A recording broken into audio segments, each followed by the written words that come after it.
그리고 되게 중요한 건 저희 학교는 시험이 없어요. 시험이 없어요?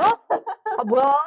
혹시 괜찮으면 네. 학비가 얼마 정도인지 시작하기 전에 간략하게 자기소개 부탁드릴게요.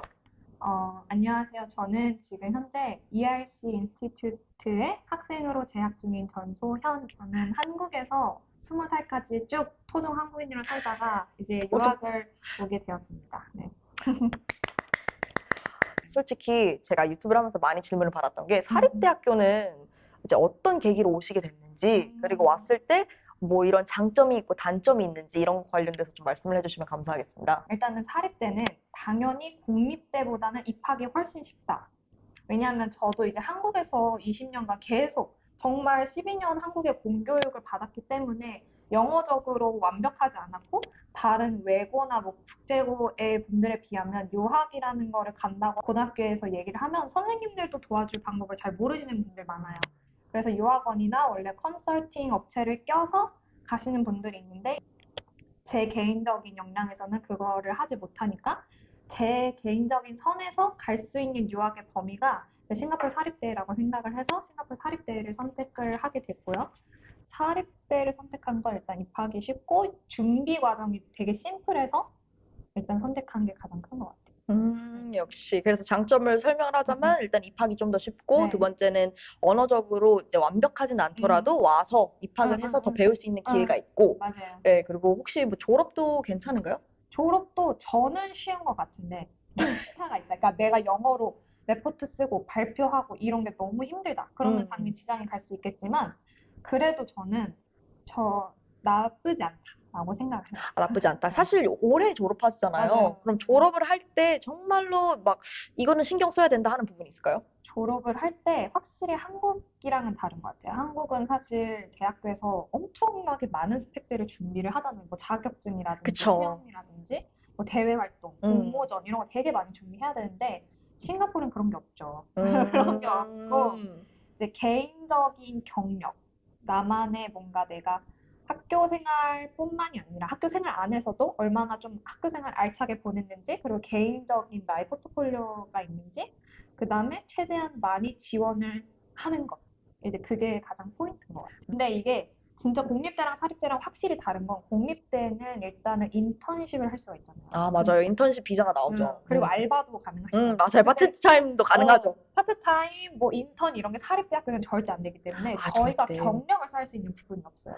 그래서 경력을 정말 스스로 찾아서 쌓지 않는 이상은 사실 경력적으로는 아무래도 한계가 있고요. 그래서 개인적으로 저는 뭐 학생회라든지 아니면 한인회를 통해서 다양한 뭐 봉사활동이라든지 대외 활동을 하면서 경력을 개인적으로 쌓고 있어요. 아이, 잘하셨네. 잘하셨습니다. 네. 이런 식으로 이제 막 사립대 왔을 때 막막해 하시는 분들이 있는데 이런 거를 좀 알려주시니까 무조건 나쁜 건 아니다. 방법은 다 있다. 그냥 그쵸. 찾아야만 할 뿐이다. 그건 거죠. 많이 네. 발로 뛰어야 한다. 그리고 한 가지 더 말씀을 해주셨던 게 여러 가지 사립대를 다 훑어보셨다고 했어요. 근데 철저하시잖아요. 근데 많은 사립대들 중에서 이제 막 카플란도 워낙 유명하고 이제 PBS도 제가 좀 들어보긴 했는데 그렇게 알려진 데가 아니라 ERC를 고르신 이유가 있을까요?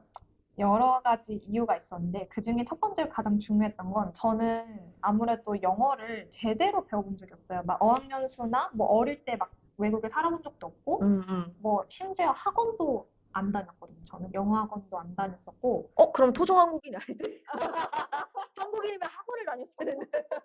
농담이에요. 근데 저는 학원을 다니면 오히려 성적이 떨어지더라고요. 진짜? 그래서 한 달 다니고 저희 어머니께서 화가 나서 어떻게 학원을 다니는데 성적이 떨어지지? 이래서 그만뒀어요. 되게 똑똑하다. 성적이 떨어지면 엄마가 학원을 안 보낼 걸 알고 있었던 거야. 돈을 들였는데 결과가 안 나오니까 학원을 다닐 이유가 없었던 거죠. 그래서 학원을 안 다녔고 그러다 보니까 영어가 제 스스로 완벽하지 않다는 걸 알고 있었기 때문에 외국에 나가면 한국인 분들이 없는 곳으로 가자. 아예 나를 야생에다가 떨어뜨리자. 그래서 한국인이 최대한 없는 사립대를 찾다 보니까 그 한국인이 없었고 그게 일단 가장 첫 번째였고 이제 두 번째는 등록금이 나에게 합당하게 지불할 수 있는 금액일 것.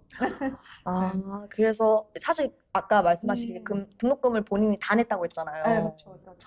완전 처음에는 20살이었으니까 이제 부모님이 조금 도와주긴 했는데 그마저도 이제 원래 부모님이 이거 너 미래의 결혼 자금인데 내가 결혼 자금?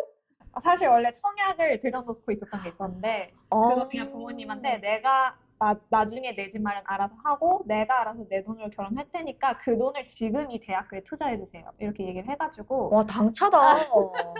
몰랐어요. 아, 진짜요? 그래서 왜냐면 20살이니까 당연히 돈이 몇 천이 있진 않을 거 아니에요. 그래서 그럼요. 그 미래에 내가 나중에 보조받을 돈을 땡겨서 이거 한 번만 내주세요. 그리고 그 다음부터는 제가 알아서 하겠습니다. 원래 등록은 2번 정도 되거든요. 첫 번째 때만 그때 미래자금 땡긴 거고 두 번째 때는 제가 완전 풀로 지금까지 계속. 혹시 괜찮으면 네. 학비가 얼마 정도인지 그것도 다 기억이 나세요? 기억나요. 네, 그래서 그러면 사립대 학비 대략 알려주신다면? 네, 사립대 학비는 일단은 이게 디플로마가 있고 디그리가 있잖아요. 네, 맞아요. 디플로마는 한국의 약간 준학사, 2년제 정도? 일단은 디플로마 코스로 이렇게 나눠져요. 디플로마 코스, 디그리 코스 이렇게 하는데 디플로마 코스 때는 처음에 한 1,500만 원에서 2천만 원 정도 드는 것 같아요. 왜냐면 환율이랑 지금 그게 몇 년 전이다 보니까 차이가 아마 있죠. 지금 더 올랐을 거예요. 그리고 지금은 이제 디그리 코스 다시 들어갈 땐 제 돈으로 냈을 때는 2천만 원이었어요. 1년에 2천만 원. 그래서 총 여기 원래 3년 다니잖아요. 여기 대학교는.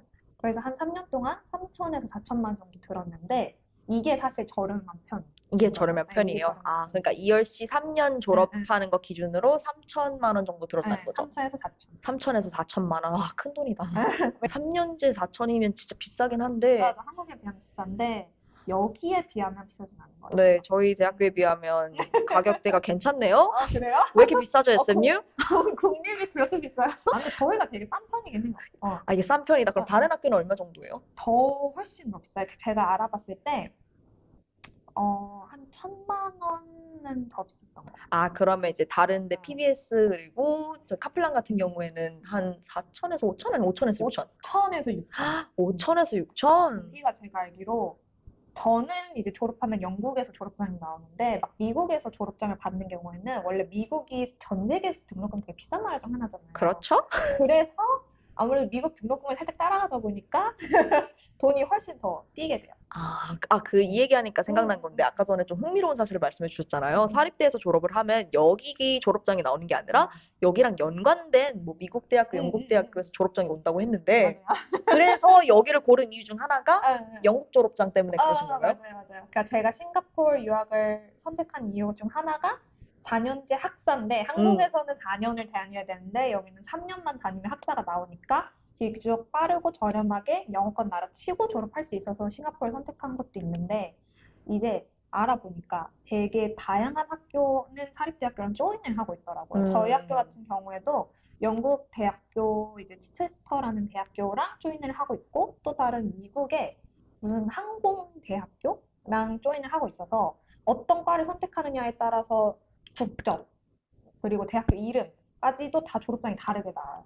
그래서 나중에 혹시라도 영국 쪽으로 취업을 하고 싶으면 도움이 되겠네요? 그쵸. 그래서 여기 또 되게 유명한 사립대학교 중에서 제임스 쿡 맞죠? 거기도 이제 거기는 호주에서 오잖아요. 맞아요. 그래서 다 내가 미래에 호주로 좀 갈 생각이 있다. 그러면 거기 사립대학교를 가면 훨씬 유리하죠. 그럼 사립대를 할 때 처음에 이제 한국인이 있나 없나 유무를 따지셨고, 그리고 두 번째는 학비 정도로 생각을 하셨고, 세 번째로 생각을 한 게 그러면 여기서 나오는 그 학사증, 졸업장이 어느 학교랑 연관이 돼서 나오는지 그런 것도 따지셨던 거네요. 그리고 되게 중요한 건 저희 학교는 시험이 없어요. 시험이 없어요? 뭐야? 아니 그게 아니라 막 진짜 종이 받아서 테스트하고 네. 이런 게 없어요. 왜 없어요? 불공평해. 아니 과제가 100%. 너무 부럽다. 그러니까 저도 사실 그래서 저는 시험파가 있고 과제파가 있거든요. 네, 그쵸. 전 과제파. 저도 과제파. 그래서 선택했어요.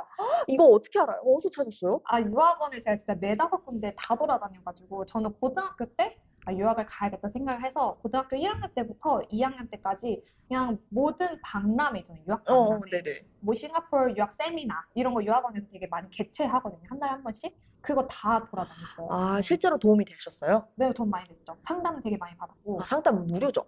무료예요. 상담 무료예요. 오케이. 상담 무료래요. 그러니까 겁을 안 내셨으면 좋겠는 게 유학원을 최대한 이용하라고 저는 말씀드리고 싶거든요. 너무 좋다. 왜냐하면 돈을 안 내요, 저희가. 왜냐하면 저희는 어떻게 보면 손님인데 돈을 내는 거는 학교가 돈을 주는 거예요, 유학원에게. 아, 어차피 어. 돈을 받은 상태이기 때문에 이분들은 최고의 어드바이스를 줄 수밖에 없다. 그러니까 이분들은 저희를 그 학교에 보내면 학교에서 돈을 커미션을 주기 때문에 그래서 저희는 서비스는 최대한 받을 수 있고 유학을 갈 때까지 돈을 한 푼도 요구하잖아요. 그러면 돈을 요구하지 않으니까 최대한 그런 컨설팅을 받아보고 서비스를 받아보고 한번 충분히 해보시고 그 다음에 결정하셔도 늦지 않다. 네. 소연님 인스타그램 걸어올 테니까 사립대 관련돼서 좀 더 여쭤보세요. 그러셨구나. 되게 흥미로워요. 공립대에서는 경험할 수 없는 저희는 40%가 무조건 시험이었고 많게는 60%까지 올라가거든요. 그러면 혹시 여기 와서 영어를 더 배우셨다고 했잖아요. 네, 그쵸. 어떻게 공부를 하셨어요? 일단은 친구를 확실히 잘 사귀는 게 중요해요. 뭐지? 맹모 삼천지교예요? 아시잖아요. 이게 외국인 친구분들이랑 최대한 많이 교류가 있어야 확실히 한국어가, 아니 영어가 많이 늘고요. 이게 여기 유학 오신 분들 중에 계속 한국인 분들이랑만 친구하신 분 있어요. 근데 저도 그거를 피하고자 일부러 여기 온 거거든요. 외국인 친구를 한번 딱 사귀니까 걔네들이랑 엄청난 대화를 통해서 엄청나게 향상을 했고 또 저는 여기서 일을 해봤다 보니까 일을 하면서 영어적으로 많이 혼나가면서 성장을 많이 맞아요. 했죠. 일 같은 경우에는 중간에 쉬면서 예. 휴학을 하고 한 거예요. 근데 싱가포르에 이런 경우가 많은 것 같아요. 많아요. 많은 것 같아요. 그리고 저희 학교에 한국인 다른 분도 한국에서 일을 하시다가 오신 분들이 많아요. 아무래도 사립대학교는 입학이 좀 쉽다고 했잖아요. 그러다 보니까 편입도 되게 쉬워요. 그래서 내가 어떤 대학교를 뭔가 한국에서 다녔다가 휴학을 하고 일을 하고 있었는데 다시 공부를 해보고 싶다라고 해서 넘어오시는 분들 되게 많고 아니면 다른 나라에서 유학을 하시다가 내가 좀 아닌 것 같은데? 라고 해서 편입으로 여기 오신 분도 되게 많아요. 그래서 다 가능하다. 그러니까 나이대 상관없는 거잖아요. 나이가 정말 다양해요. 나이 진짜 다양해요. 30대 후반도 있을 수도 있어요, 있고, 있어요. 40대 초반도 있을 수도 있고, 있어요. 거기 솔직히 저는 40대 후반 분들도 뵌 적 있거든요. 네, 왜냐면 사람들 중에서 한국에 있다 보면 20대 후반만 돼도 저 너무 늦지 않았어요? 이런 분들이 있는데 전혀 아니죠. 전혀 아니죠. 저는 심지어 어떤 경우를 봤냐면 한국인은 아니었는데 결혼식을 이날 과제 발표 날이 있었어요. 과제 발표하고 자기 결혼식 하러 간 친구도 있었어요. 대박이다. 대박. 아니 근데 아셨죠? 싱가포르는 달라요. 정말 달라. 정말 너무 다양해요. 맞아요. 사람들에 대해서 그러니까 별로 다른 사람 신경을 안 써요. 한국에 비해서. 그게 좋은 것 같아요. 그게 그쵸? 너무 좋아요. 물어보지 않는 이상. 맞아. 맞아. 그리고 남의 얘기도 잘 안 물어보잖아요. 네. 저는 한참 친해지고 나서 너 근데 몇 살이야? 아 진짜. 왜냐면 너 몇 살이었지? 특히 영어를 쓰다 보면 나이가 상관이 나이가 없어요. 상관없어요. 교수님도 뭐 이름으로 부르는데 뭐. 맞아. 그쵸. 그래서 저는 지금 아무래도 대학교니까 나이가 어리고 심지어 이게 나라만 잘 옮겨 다니면 되게 어린 나이에 대학교를 졸업하거든요. 아시잖아요. 알죠. 대학교를 졸업했는데 20살이야. 21살이야. 막 이래서 너 도대체 몇 살? 언제 태어났어? 그런 경우도 진짜 많고 맞아요. 이게 나라마다 너무 다양하게 보다 보니까 정말 내가 갖고 있는 스토리는 정말 상관을 안 하게 되는 것 같아요. 그냥 나는 여기 학생의 일원 중 하나다. 이런 그게 되게 좋은 것 같아요. 그래서 어느 나이가 지금 그러니까 몇 살이고 어떤 일을 겪었든 간에 싱가포르에서 한번 해보고 싶다라는 생각이 있으면 소연님처럼 이제 유학원 가서 물어보고 자기한테 맞는 곳을 찾아서 거기서 이렇게 와서 새로 시작을 해보는 것도 충분히 늦지 않았다. 가능하다. 그쵸? 가능하다. 네.